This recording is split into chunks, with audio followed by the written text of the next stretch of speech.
नमस्कार, आप देख रहे हैं आर्यावर्त टाइम्स। मैं हूं निहारिका सिंह। पटना के चर्चित कोचिंग विवाद और फायरिंग मामले में खान सर उर्फ फैजल खान को फिलहाल बड़ी राहत मिली है। कोर्ट ने उनकी अग्रिम जमानत याचिका पर सुनवाई करते हुए गिरफ्तारी पर 3 जुलाई तक रोक बरकरार रखी है। वहीं दूसरी ओर उनके दोनों बॉडीगार्ड्स के हथियारों के लाइसेंस पर नजर आ रहा है। पुलिस जाँच में कई नए तथ्य सामने आए हैं जिनके आधार पर लाइसेंस रद्द करने की प्रक्रिया शुरू की जा सकती है। आइए विस्तार से जानते हैं पूरे मामले की हर अहम जानकारी को। पटना में हुए चर्चित कोचिंग विभाग और फायरिंग मामले में मंगलवार को अदालत में अहम सुनवाई हुई। यह सुनवाई खान सर उर्फ फैजल खान की अग्रिम जमानत याचिका पर हुई। सुनवाई के बाद अदालत ने मामले की अगली तारीख 3 जुलाई 2026 तय की है। तब तक खान सर को गिरफ्तारी से अंतरिम राहत मिली हुई है, यानी फिलहाल उनकी गिरफ्तारी पर रोक जारी रहेगी। हालांकि यह अंतिम फैसला नहीं है। कोर्ट अब अगली सुनवाई में पुलिस की रिपोर्ट और दोनों पक्षों की दलीलों पर विस्तार से चर्चा करेगी।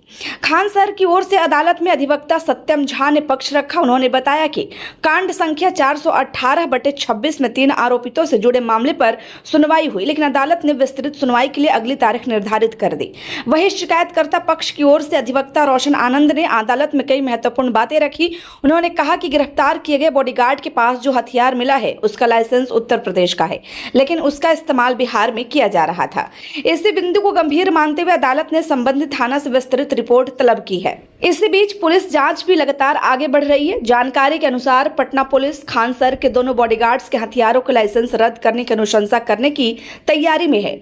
दोनों हथियारों को फॉरेंसिक साइंस लैब यानी FSL भेजा गया है। वहां से जांच रिपोर्ट आने के बाद यदि यह पुष्टि होती है कि इन्हीं हथियारों से फायरिंग हुई थी तो संबंधित अधिकारियों को लाइसेंस निरस्त करने का प्रस्ताव भेजा जाएगा।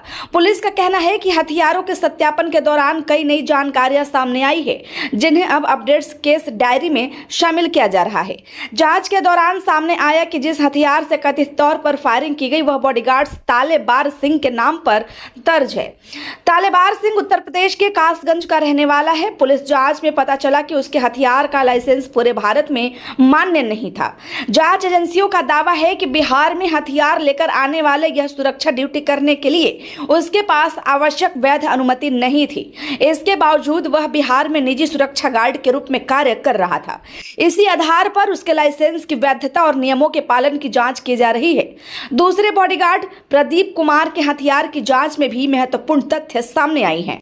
पुलिस के अनुसार प्रदीप का हथियार उत्तर प्रदेश के मैनपुरी से जारी लाइसेंस पर आधारित है। इस लाइसेंस में पूरे भारत में हथियार रखने की अनुमति तो है, लेकिन यह लाइसेंस उन्हें विशेष परिस्थितियों में केवल आत्मरक्षा के उद्देश्य से दिया गया था। जांच में आरोप है कि इस हथियार का उपयोग निजी सुरक्षा ड्यूटी और व्यावसायिक लाभ के लिए किया गया, जो लाइसेंस की शर्तों के विपरीत है। हालांकि इन आरोपों की अंतिम पुष्टि जांच पूरी होने और सक्षम प्राधिकारी के निर्णय के बाद ही होगी। फिलहाल दोनों बॉडीगार्ड न्यायिक हिरासत में है और मामले की जांच जारी है। पुलिस अब फोरेंसिक रिपोर्ट, हथियारों के दस्तावेज और अन्य तकनीक साक्ष्यों के आधार पर आगे की कार्रवाई करेगी।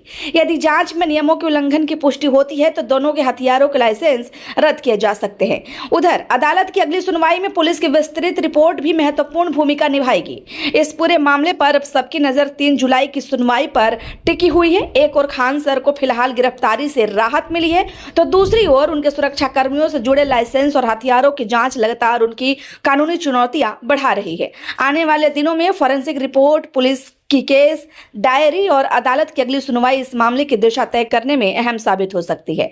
फिलहाल इस मामले में जांच जारी है और अदालत का अंतिम फैसला आना बाकी है। जैसे जैसे इस केस से जुड़ी नई जानकारी सामने आएगी, हम आपको सबसे पहले अपडेट देंगे। अगर आपको यह वीडियो पसंद आया हो तो इसे लाइक करें, शेयर करें और आर्यावर्त को सब्सक्राइब करना ना भूलें। धन्यवाद।